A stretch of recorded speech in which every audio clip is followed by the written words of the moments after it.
En Agricultura, Isabel Pla nos invita a abordar la participación de mujeres en espacios de poder en nuestra sociedad, el mundo público y privado, política, poderes del Estado, empresas y gremios. Toda una interesante conversación de día domingo.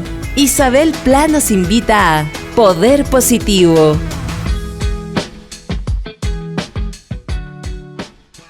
¿Cómo están en este domingo? En Radio Agricultura estamos partiendo con Poder Positivo para conversar desde todos los ángulos sobre el poder.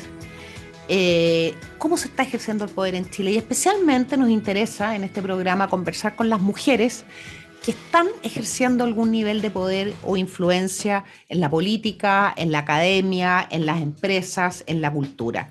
Le mando un saludo muy cariñoso a todas las amigas y amigos que se están conectando con Radio Agricultura, a quienes nos escuchan desde en todo Chile, gracias a la extensa red de emisoras de la radio, desde el norte hasta el sur de Chile, quienes nos escuchan también a través de, por la web, radioagricultura.cl, o a través de YouTube por el canal Agricultura TV. Les recuerdo que pueden hacer menciones, comentarios, críticas, en fin, compartir los contenidos de la radio y del programa Poder Positivo a través de redes sociales. En Instagram somos @radioagricultura y en Twitter somos @agriculturafm.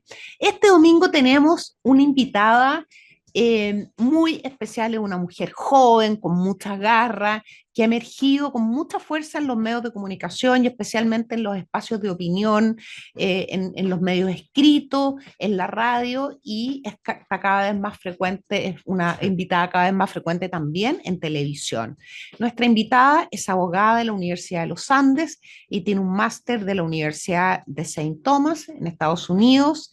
Nuestra invitada fue directora, ni más ni menos, de una fundación que a mí me gusta mucho porque hace un trabajo muy importante en nuestro país, del que vamos a conversar también. Fue directora de la Fundación Acción Educar. Hoy es directora de estudios del Centro de Estudios IDEA País, y le doy mi más cordial bienvenida a Magdalena Vergara a Poder Positivo. Muchísimas gracias, Isabel. Un gusto estar aquí conversando contigo.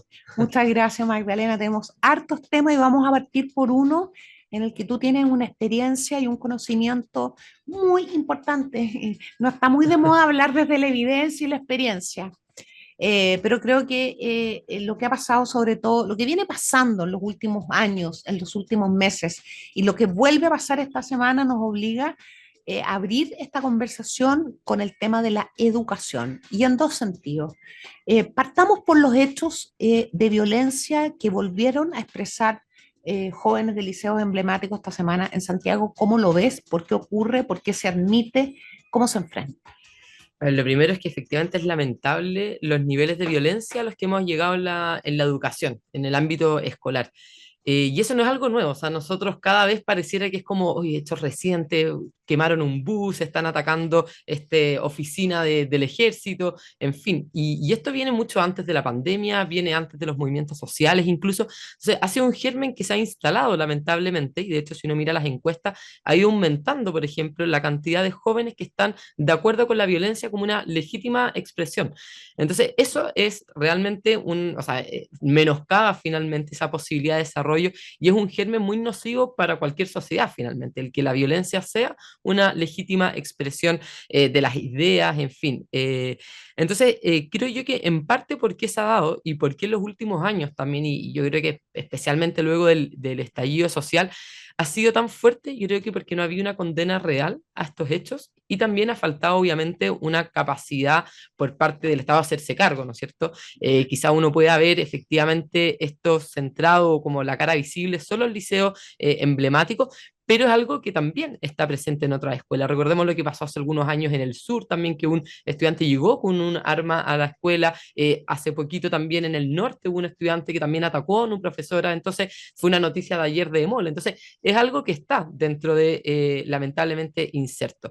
¿Y por qué yo digo que aquí no ha habido una condena real? Porque si, me ha tocado conversar de esto muchas veces, se dice, bueno, luego de la pandemia los estudiantes llegaron, por ejemplo, con ciertos problemas ¿no es cierto?, asociados asociación con los demás, con problemas socioemocionales. Bueno, eso es cierto y hay parte de eso es, pero dado que esto viene desde mucho antes, aquí lo que ha faltado es de verdad ver dónde están las causas profundas de esto. Yo creo que había una instrumentalización lamentable por especialmente una izquierda más extrema, de que no le importa aprovecharse de estudiantes para poder cumplir con sus propios fines, fines políticos en definitiva.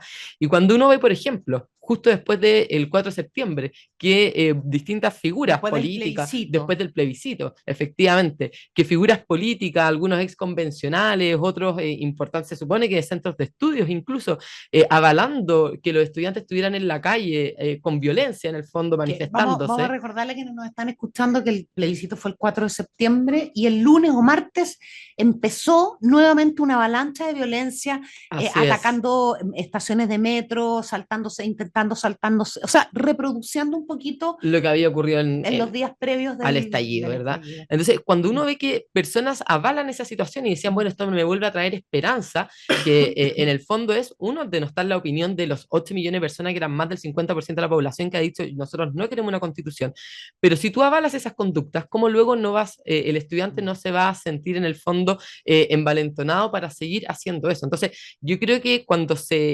lamentablemente se malinterpreta lo que es una manifestación y se avala esa violencia en las manifestaciones, no podemos simplemente decir nada cuando vemos esas conductas luego por cuestiones que tengan que ver con lo escolar. O sea, esto eran conductas que hacen en los recreos. Bueno, ¿qué haces tú en los recreos? Unos juegan a la cuerda y otros están tirando bombas molotov a otros recintos. Entonces es lamentable lo que está ocurriendo. Y aquí hay que recordar, no sé, lo que ocurrió con Aula Segura, por ejemplo, que era una ley que lo que buscaba era hacerse cargo precisamente de cuestiones que eran extremas, o sea, de situaciones de violencia. De los overoles blancos. De los overoles blancos, como aquel estudiante que roció con benzina a una profesora, o sea, que son delitos realmente.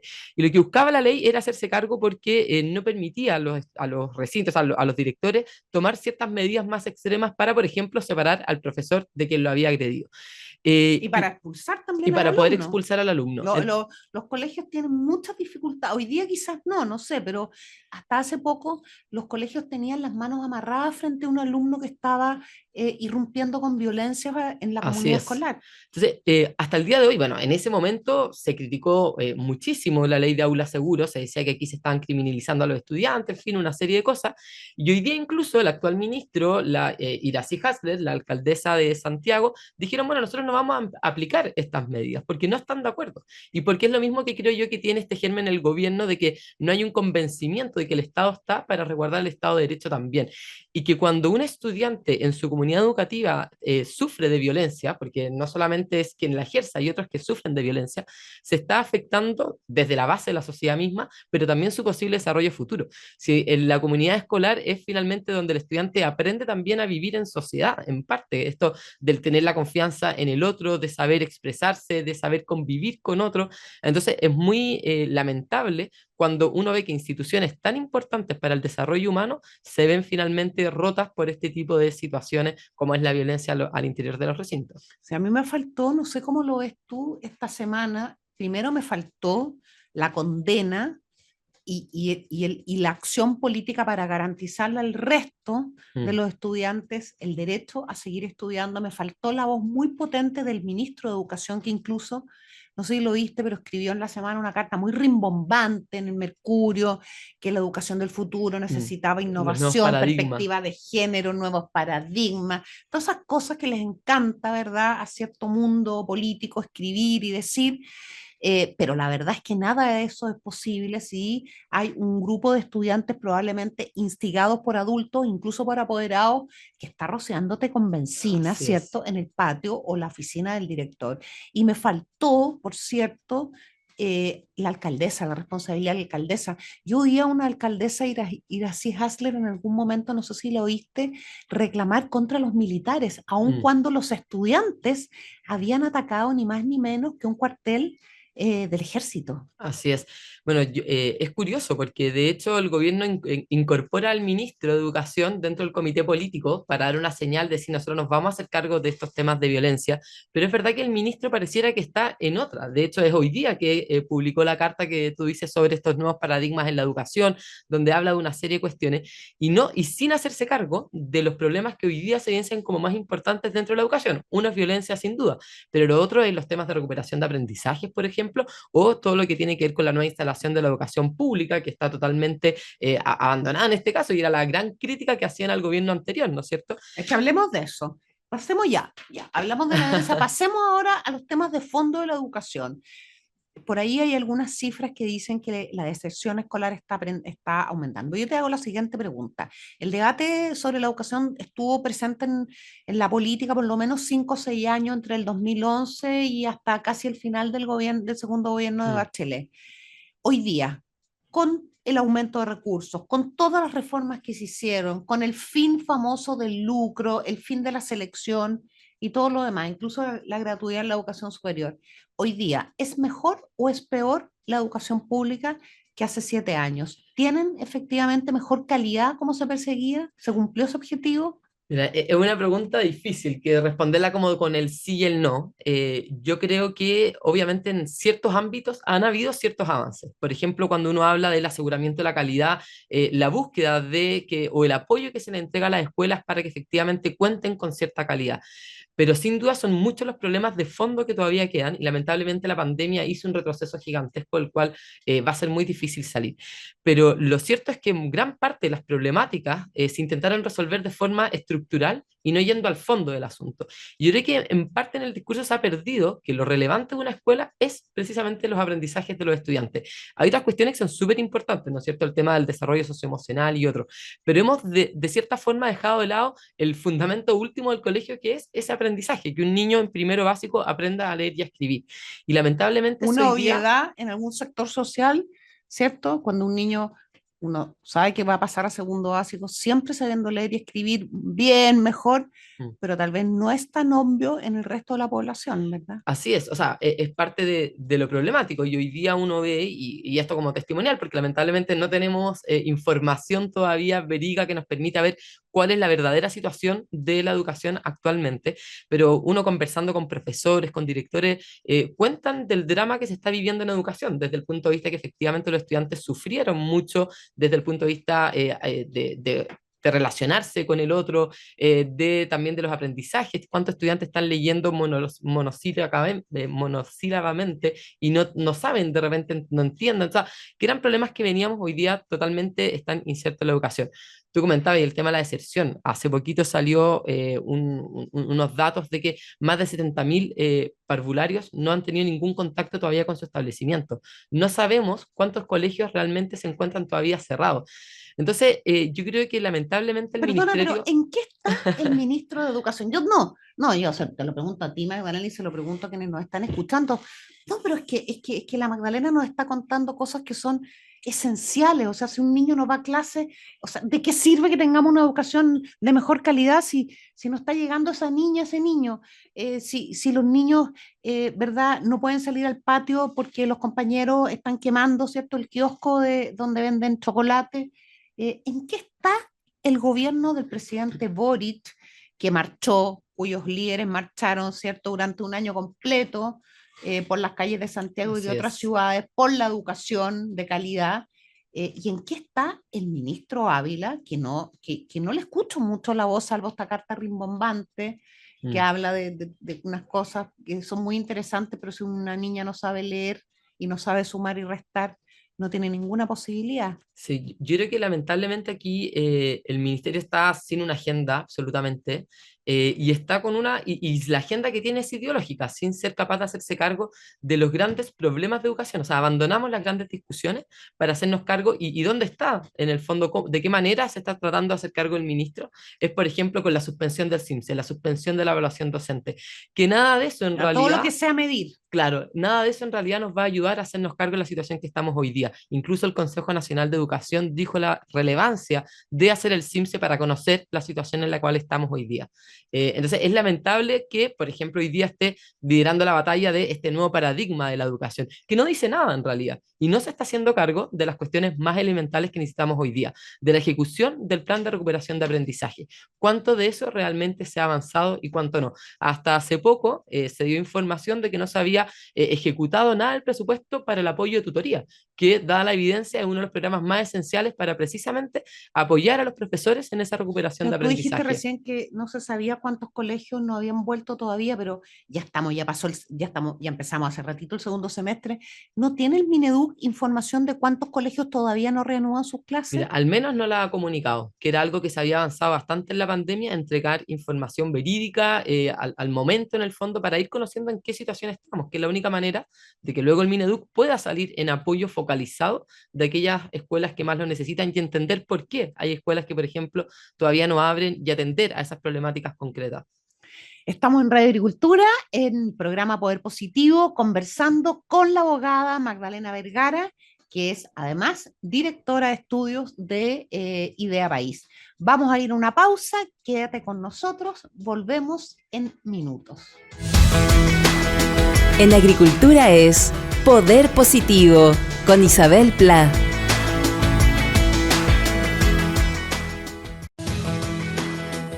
Volvemos en Poder Positivo, en Radio Agricultura. Seguimos conversando con Magdalena Vergara, directora de estudios de Idea País.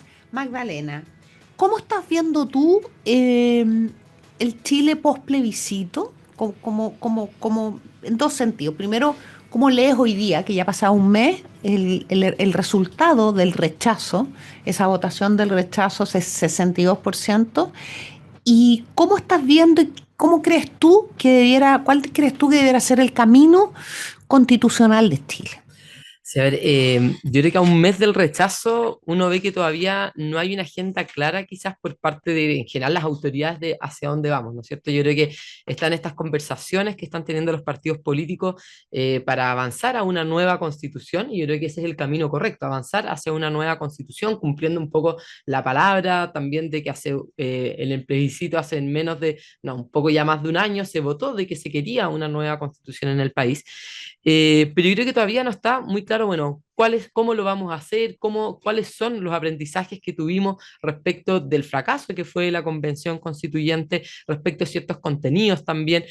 Y yo creo que nos hemos ido enfrascando en ciertas discusiones que a mi juicio pueden hacer mucho daño. Por ejemplo, a rato, y veo esto sobre todo de ciertos extremos, de partidos más extremados, donde se habla solamente, bueno, tenemos que escuchar a la ciudadanía, sin duda tenemos que escuchar a la ciudadanía, pero a ratos pareciera que se pone en juicio, por ejemplo, la democracia representativa, que las autoridades puedan conducir también al país. Y yo creo que eso a futuro nos puede hacer daño respecto de los cimientos, respecto de avanzar incluso a ciertos estos populismos que uno ve también a nivel internacional. Entonces, creo yo que hay ciertas discusiones de ese tipo. Y si uno mira ahora el Ejecutivo también en cómo está, El gobierno, el ¿no? gobierno, yo creo que lamentablemente el gobierno no ha hecho ningún tipo de autocrítica, no ha recibido el golpe todavía de lo que le significa para él el 4 de septiembre, en cuanto a que la ciudadanía rechazó este progresismo extremado que ellos proponen, este más bien ideológico que lo que intenta es refundacionar el país, y uno lo ve en distintas cuestiones, por ejemplo, con la Eso te política iba a decir, ¿en qué lo internacional. notas tú? Yo lo noto, por ejemplo, en la política internacional, cómo se ha llevado para allá, de hecho, la discusión, porque agenda a la interna no tenemos, agenda para mejorar el país pareciera que todavía no pasa nada, que era lo que nosotros esperábamos ahora, ¿no es cierto? Que el gobierno se ponga a gobernar al fin y al cabo. Pero la agenda internacional uno ve las discusiones sobre el TPP-11, absolutamente ideologizada. Yo creo que un ejemplo muy claro es lo que la Revolución Democrática cuando saca esta declaración diciendo lo que se propone en el TPP-11, un sistema económico que ya está acabado. Imperialismo. Claro, nosotros queremos un sistema que sea ecológico, feminista, antiimperialista. ¿Qué significa eso? Nadie sabe. Y son las mismas reacciones que teníamos en la propuesta constitucional. Después la ministra Orellana diciendo que va a avanzar hacia el aborto libre, sin causales. Bueno, precisamente son esos los puntos que la ciudadanía en cierta forma se rechazó. Roberto Isicson dijo que uno de los puntos donde más se levantó en la encuesta el rechazo fue precisamente cuando se aprobó en la convención el aborto libre. Entonces creo yo que falta una lectura importante en estos ámbitos, de cómo el gobierno se dispone realmente a hacerse cargo de las problemáticas que vemos hoy día, a implementar la agenda que tiene, pero con un giro al centro, entendiendo que lamentablemente su programa de gobierno no es acorde a lo que la ciudadanía espera.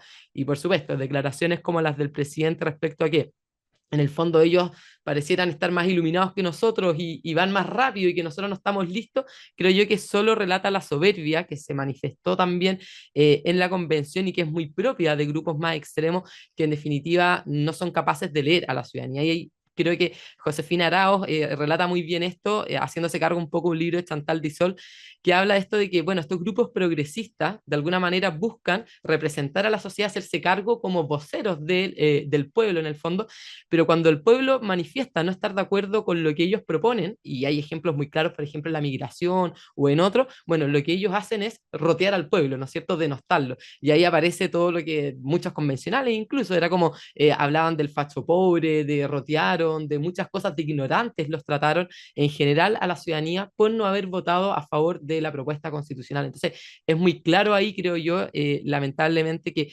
el gobierno todavía no se hace cargo, en el fondo, de avanzar con lo que la ciudadanía también quiere y no en este programa refundacional que ellos han planteado. Ya está súper bien. A ver, hagamos una síntesis. Estamos conversando con Magdalena Vergara. Una votación del rechazo abrumadora, transversal, que el gobierno, que es una derrota para el gobierno, una derrota para la izquierda, para un modelo de sociedad, Así ¿cierto? es. Que el gobierno no entiende el hecho, pero no lo asimila, entiende el hecho electoral, Mm. la derrota electoral, pero no asimila que es una derrota ideológica y cultural. Y lo que está planteando Magdalena Vergara, que me parece muy importante hacer énfasis en eso, el gobierno no tiene agenda, no Así tiene es. agenda por lo menos visible, a lo mejor la tiene frente a los temas más importantes. Vamos a conversar más adelante de la agenda del Ministerio de la Mujer, es un tema que a las dos nos interesa mucho y creo que tenemos una mirada bastante parecida en ese sentido. ¿Y cómo crees, Magdalena, y cómo está viendo tu generación?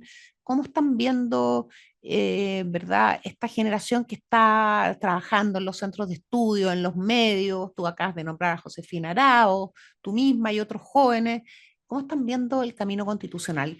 Te leímos hace un par de semanas una carta muy interesante también en el Mercurio, que yo la encontré bien chora tu carta, Mm. porque bien achorada más bien la carta, respondiendo la columna del profesor de la Católica, Gonzalo Gonzalo Rojas, Rojas. ¿verdad?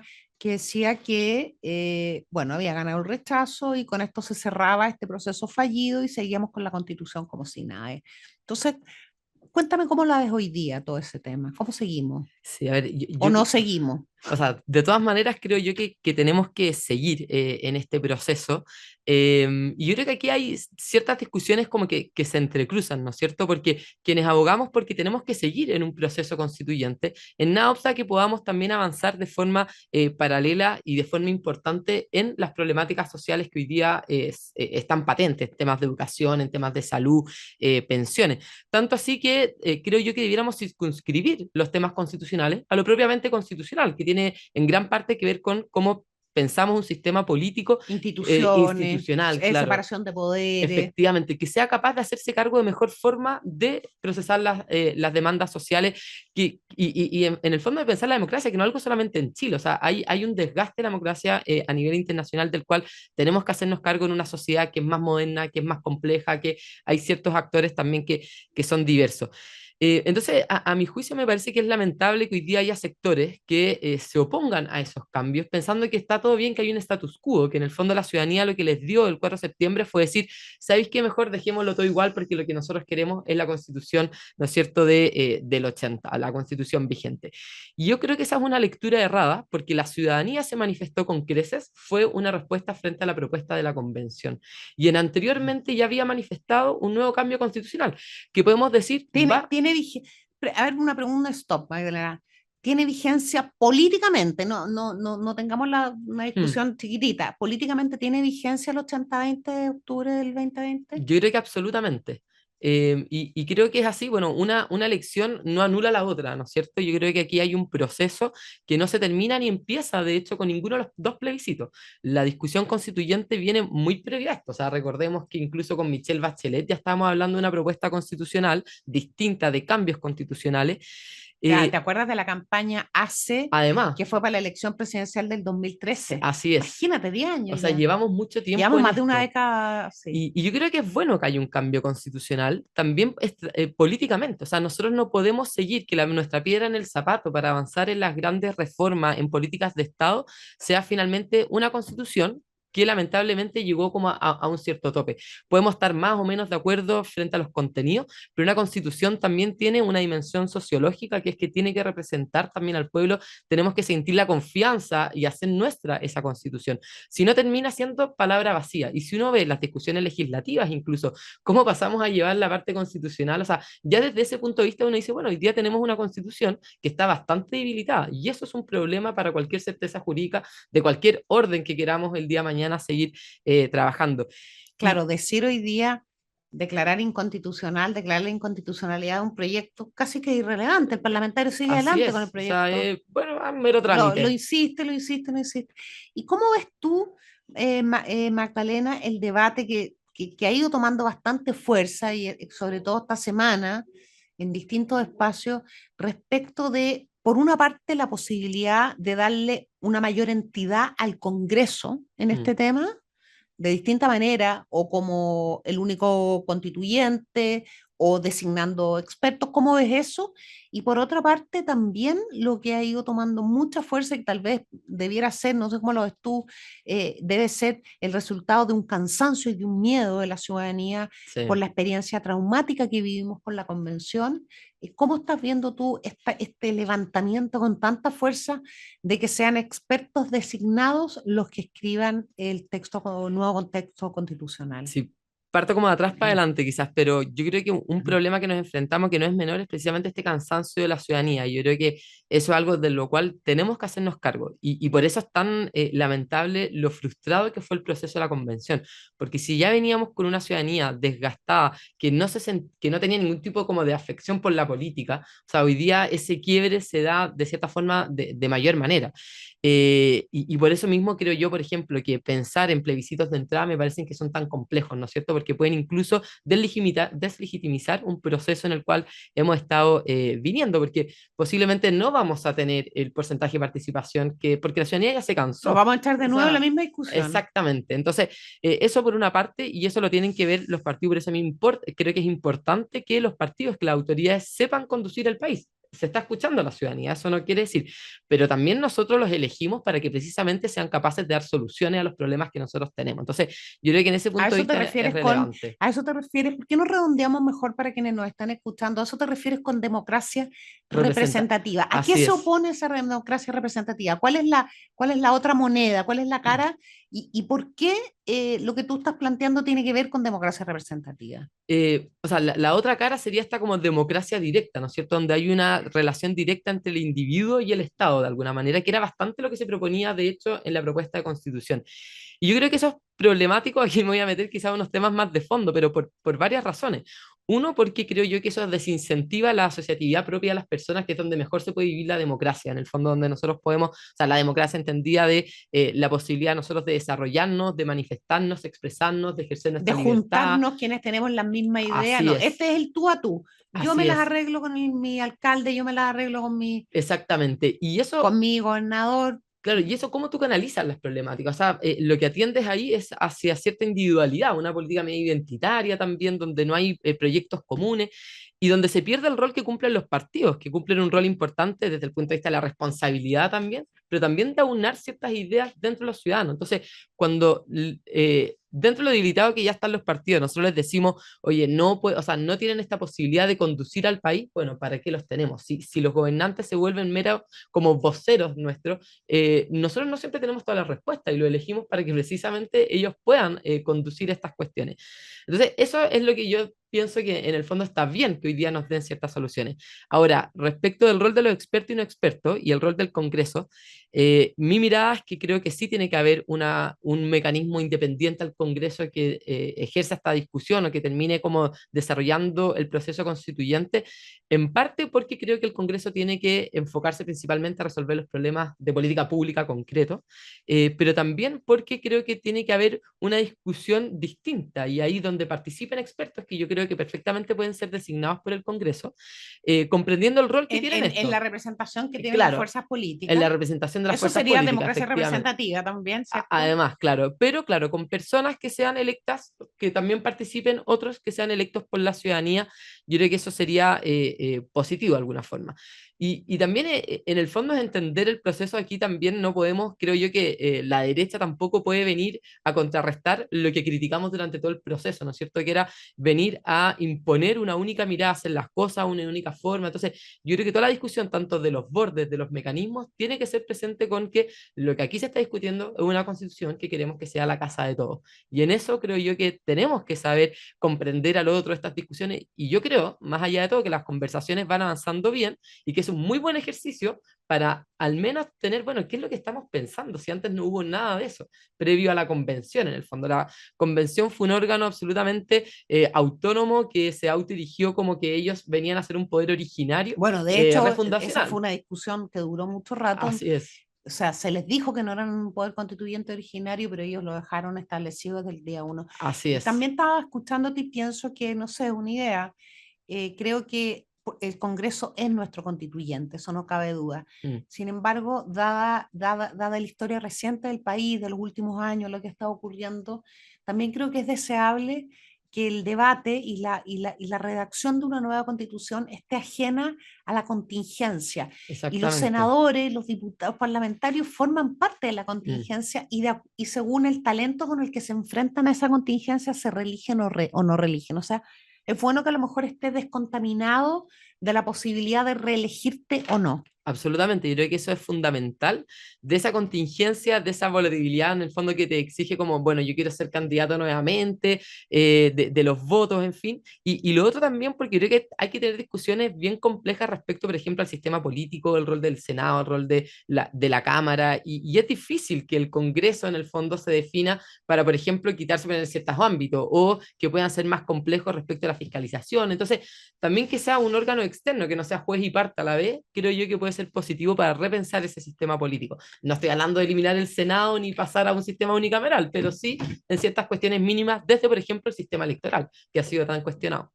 Magdalena, eh, tú tuviste una experiencia como candidata. Tú claramente eres un animal político, eres un ser muy político, eso te lo puedo decir.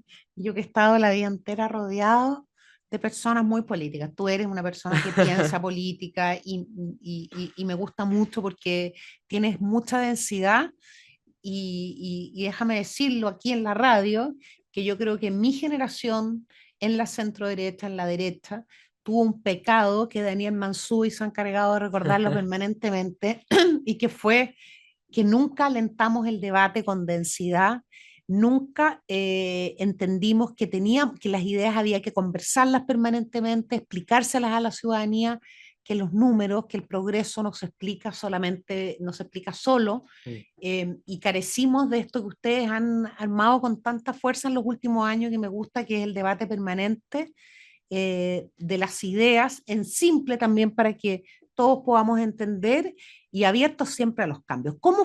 Primero, cómo te ves a ti misma en la política? ¿Qué rol a ti, si tú pudieras elegir hoy día el que más te gustara, en qué te vería? ¿Y cómo fue tu experiencia como candidata a diputada por el distrito 10, El distrito 9. el distrito 9, un Sí, distrito gigantesco así es, y ocho comunas. muy diverso también en realidad? Y también aprovecho de preguntarte cómo crees tú que está influyendo Idea País y otros centros de estudio, ahí pongo al IES, Horizontal, Aire Nuevo, algunos nuevos centros de estudio, ¿cómo están influyendo en la política? ¿Importa la existencia de esos núcleos de pensamiento? A ver, son dos preguntas bien Primero lo profundas en el tuyo, fondo, lo sí, mío. tu ocasión. A ver, yo creo que uno también tiene que hacerse cargo en el fondo de que nosotros éramos una generación que también decíamos, bueno, están como los, por así decirlo, como las generaciones más de arriba, los Los viejos siempre que, bacanes. claro, que no quieren ceder sus puestos, en fin. Claro.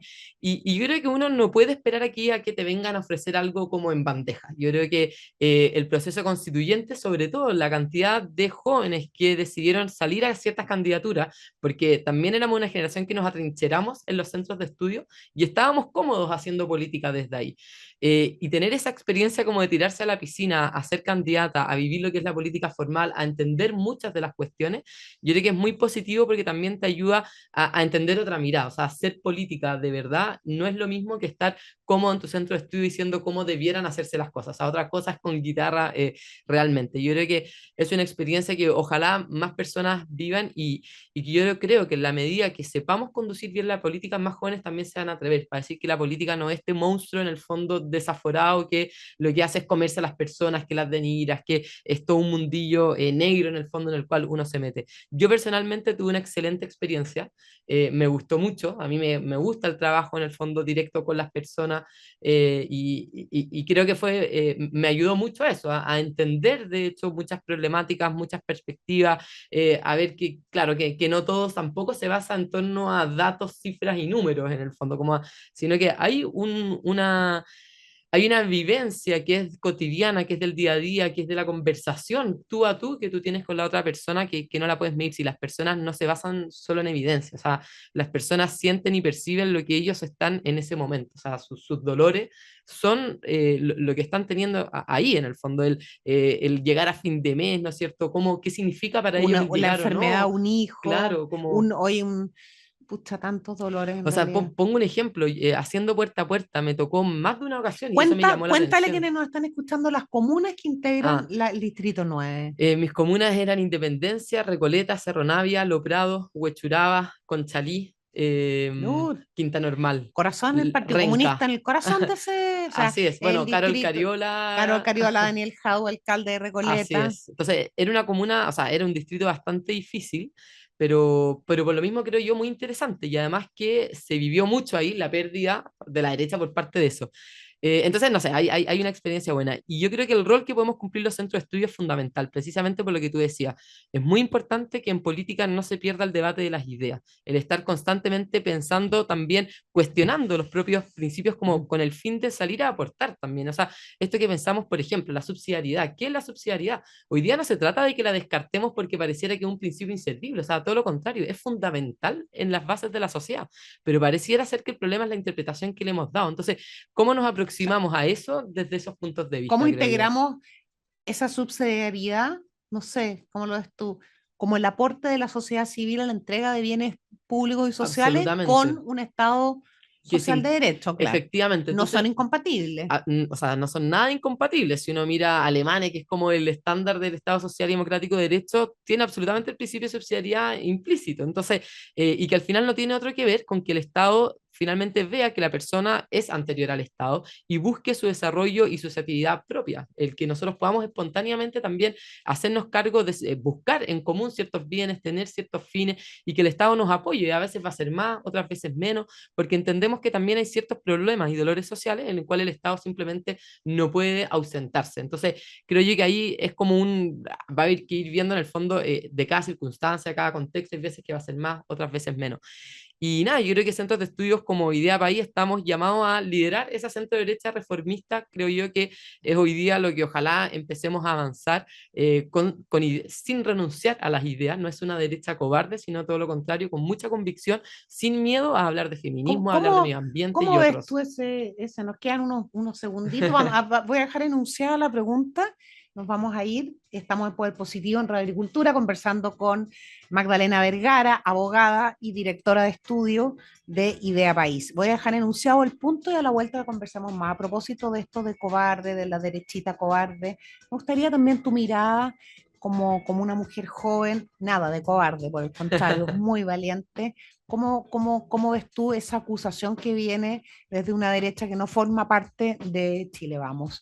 Vamos a una pausa y volvemos en unos minutos. Quédate con nosotros. En agricultura es Poder Positivo con Isabel Pla.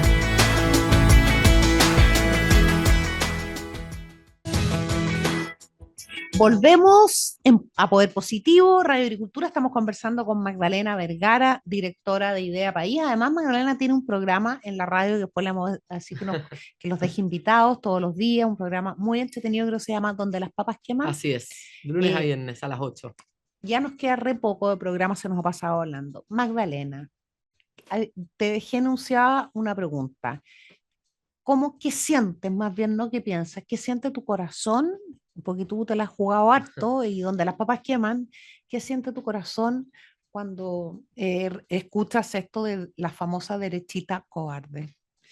Sí, mira, yo creo que aquí hay dos cuestiones. O sea, la discusión es buena y es bueno que existan diversas ideas, incluso dentro de la misma derecha. Si uno no puede decir que dentro de un mismo grupo todos tengamos que pensar igual, ¿no es cierto? Eso es sano y es propio de una democracia que pongamos en común esos desacuerdos, pero con el objetivo de avanzar hacia adelante. Pero yo creo que lamentablemente en el último tiempo se ha dado, especialmente desde cierto sector, estar constantemente desconociendo o denostando a un grupo que estamos legítimamente poniendo en una posición distinta. Y esto, por ejemplo, con el proceso constituyente. Yo creo que es problemático cuando constantemente se dice que quienes abogamos, por ejemplo, por seguir un proceso constituyente es porque estamos renunciando a nuestras convicciones. Cuando se hace el símil, por ejemplo, de que estamos cediendo ante todo porque y ante todo implica, por ejemplo, el aborto libre, la expropiación de los fondos, porque queremos un nuevo proceso constituyente, yo creo que eso es muy equivocado y hace mucho daño. Porque aquí hay legítimas diferencias y esas diferencias, bueno, pongámoslas en común, pero no denostemos en el fondo a la otra contraparte.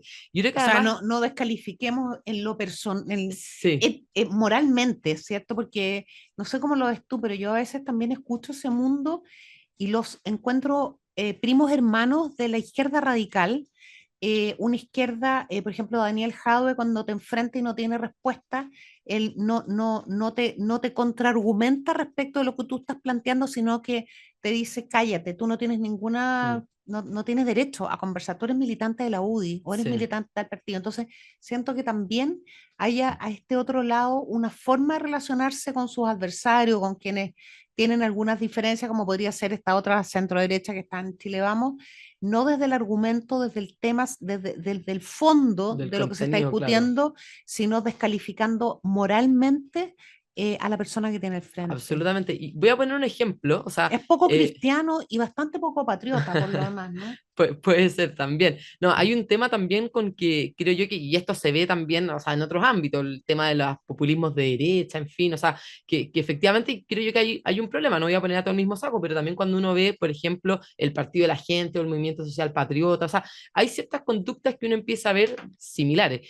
Y no quiero meterlo de nuevo, no quiero, estoy diciendo que estoy metiendo a todo el mismo saco, pero yo creo que sí es problemático, por ejemplo, cuando un diputado dice que, por ejemplo, el tema del aborto no lo desviola a la mujer, ¿no es cierto? O sea, cuando el diputado Rítico Echea dice algo como así, yo creo que precisamente se pone en la misma posición lo que tú decías, con la izquierda más radical. ¿Y eso por qué? Porque así como unos invisibilizan, por ejemplo, al que está por nacer, él está invisibilizando el dolor de las mujeres.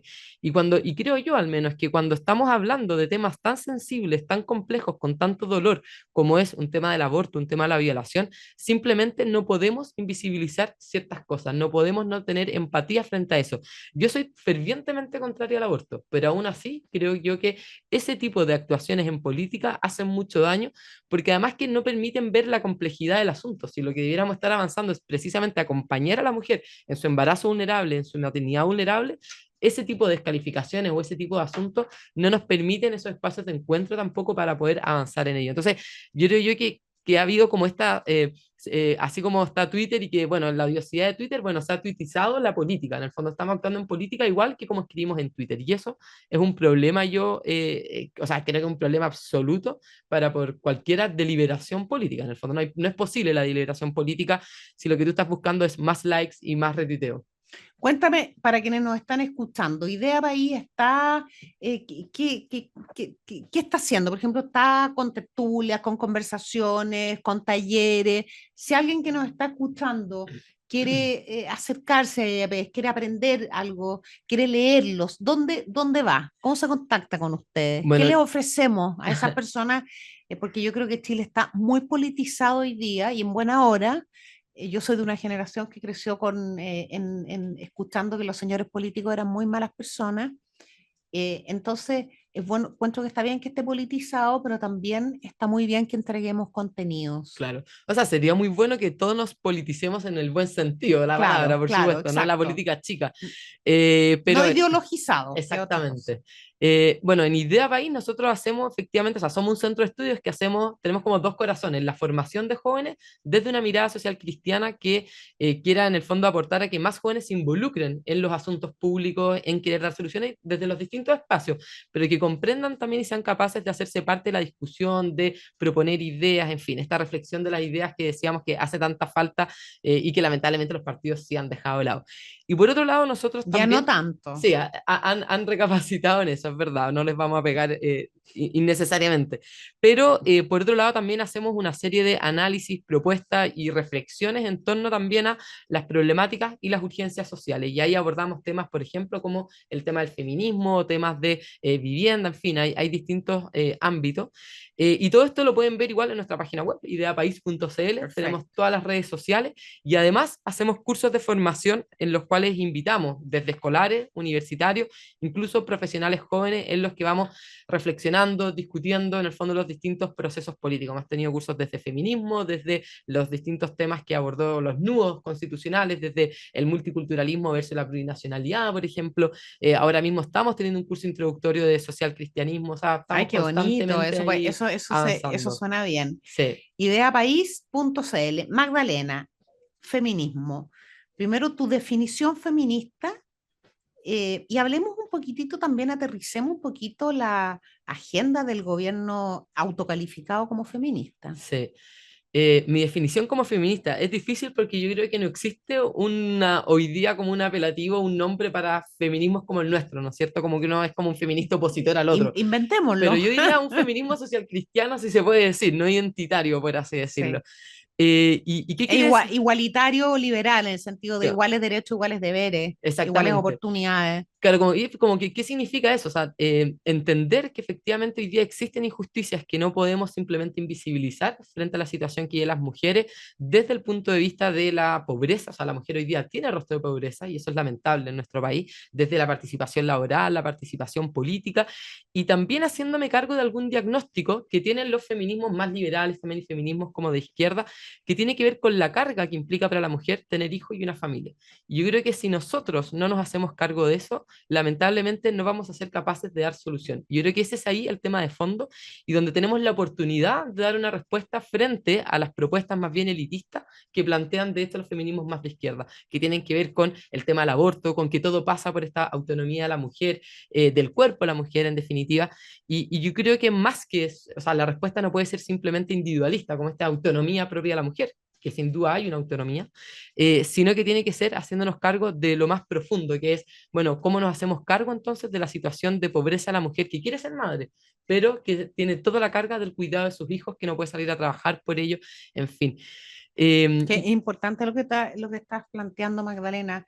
Lo que estás diciendo es algo que también nos ha costado en la derecha, pero yo creo mm, que en esta generación mucho menos, y ya tenemos una mirada que es reconocer las brechas que enfrentan, las dificultades que así enfrentan las es. mujeres respecto de los hombres, todas, desde la más rica hasta la mujer que vive en la situación mayor de pobreza, porque hay también dolores que son Mm, compartidos, y los problemas diarios que enfrentan millones de mujeres, ¿cierto?, que no tienen acceso a un empleo, por lo tanto no tienen ingresos propios, los problemas, también la demora en la respuesta institucional frente a la así es. violencia, etcétera. Es importante reconocerlo para tener luego una agenda. Ahora, Así es. a mí me llama la atención, bueno, es un tema que desde luego me importa mucho porque también lo viví, lo siento y me siento siempre muy honrada, muy agradecida de la vida y de Dios de haber tenido la posibilidad de ser ministra de la Mujer en Chile y muy agradecida del cariño y de la buena evaluación que tuve siempre.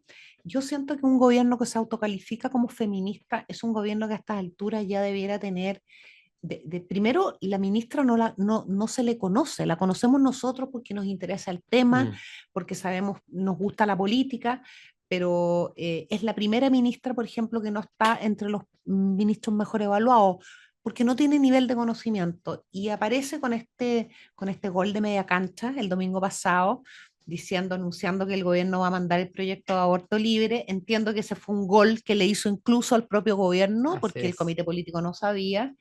Entonces, los dos temas que hemos conocido de la agenda de la mujer es las cuotas en los directorios y el aborto. Mm, Y al medio hay un enorme enorme gama de desafíos que uno hubiera esperado que un gobierno que se define como feminista hubiera enfrentado ya con más rapidez. A la cuna, por ejemplo, la modificación de ese artículo que en el fondo es una muralla para que miles de mujeres puedan ser contratadas, porque hay un incentivo de contratar hasta 19, no contratar la 20. Así ¿Cómo ve es. tu generación además?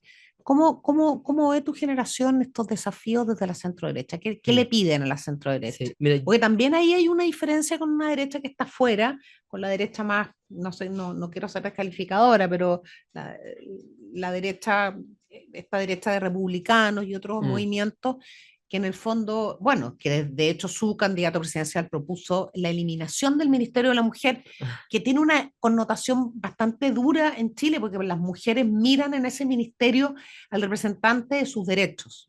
Tenemos 2 minutos, pero es un tema que me interesa mucho conversar. Como un resumen, yo creo que quiero recomendar un artículo de la Gabriela Caviedes y Catalina Siles, que está en Punto y Coma, la revista del IES, el Instituto de Estudio de la Sociedad, que habla precisamente sobre este gobierno feminista y se hace cargo de algunos planteamientos. En lo que tú dices, en primer lugar, no ha sido capaz de llevar una agenda para hacerse cargo realmente de los problemas más relevantes, que tienen que ver, por ejemplo, con algunas cosas que incluso ellos prometieron, que el tema de los cuidados, por ejemplo. No ha habido nada todavía, no conocemos la agenda. Estaba anunciado para octubre el proyecto, pero claro, no prefirió anunciarlo de aborto. Antes exactamente, lo decía la cuna. En Tolerancia Cero, la ministra, que fue la misma vez que habló de el aborto libre, no fue capaz de hacerse cargo de un sistema de sala cuna, porque la razón por la cual se rechazó el proyecto de sala cuna que estaba en el Congreso es totalmente ideológico, y de hecho las razones que daba ella, esta escolarización temprana, en fin, de muchas otras, no tenían mucho que ver en realidad con cuáles eran las razones del proyecto mismo. Entonces, ahí hay una serie de circunstancias, pero me quiero quedar con un punto que tiene mucha relación con cómo pensamos la centro derecha y este gobierno feminista, que es en el tema de los cuidados.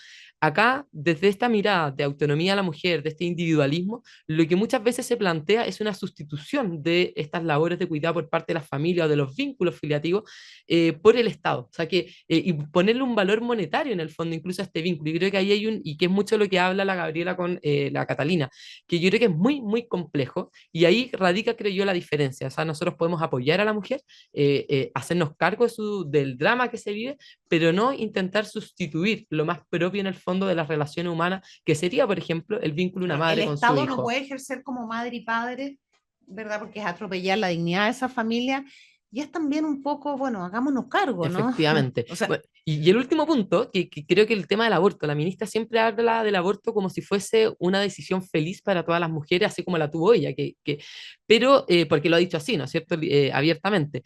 Pero creo que eso también es no darse cuenta del drama que significa para muchas mujeres. Bueno, te digo lo que me pasó a mí. Ella lo que plantea, que ella está preocupada porque hay muy pocos abortos por 3 causales. Sí. Ella está preocupada porque no hay los abortos que ellos pensaron que iban a haber. Hay pocos abortos, ¿cierto? Un número bastante acotado. Bueno, uno duele mucho ya, lo quiero decir, yo me pongo el aborto en cualquiera de sus manifestaciones, que quede clarísimo. Un aborto ya tiene que dolernos mucho. Sin embargo, desde el punto de vista de la ley, a uno le llama la atención que la autoridad se enoje porque hay pocos abortos y mire y crea que hay ahí una trampa. Y por eso dice, vamos a impulsar esto porque no nos cuadra esto, que no estén los abortos que nosotros creímos que iban a haber. Criticando a mí me llamó mucho la atención. Sí. No, eso es algo así. Bueno, hay algo que hay que ver efectivamente cómo se ha implementado la ley de las 3 causales, y no solamente la cantidad de abortos, también en una parte que es fundamental, que es el acompañamiento de la mujer, y que de eso no sabemos nada. El acompañamiento de la mujer con embarazo vulnerable. Oye, aquí ya me están, chuta Magdalena, nos están acogotando. Ha sido muy grato compartir contigo, muchas gracias por la invitación. Nos tenemos que ir, quiero desearles que pasen un estupendo domingo y que se preparen para a partir de mañana lunes tener una gran semana, que cumplan con todos sus metas, sus sueños, sus pegas, sus proyectos, y que hoy día, verdad, terminen este día descansando en compañía o solos, leyendo, viendo televisión, haciendo lo que más les guste, pero lo importante es que sea en paz, en tranquilidad, y para enfrentar una semana que sea extraordinaria. Un gusto haber estado con ustedes. Soy Isabel Pla y termina acá Poder Positivo en Radio Agricultura. En Agricultura fue Poder Positivo con Isabel Pla. Producción Doris Mora.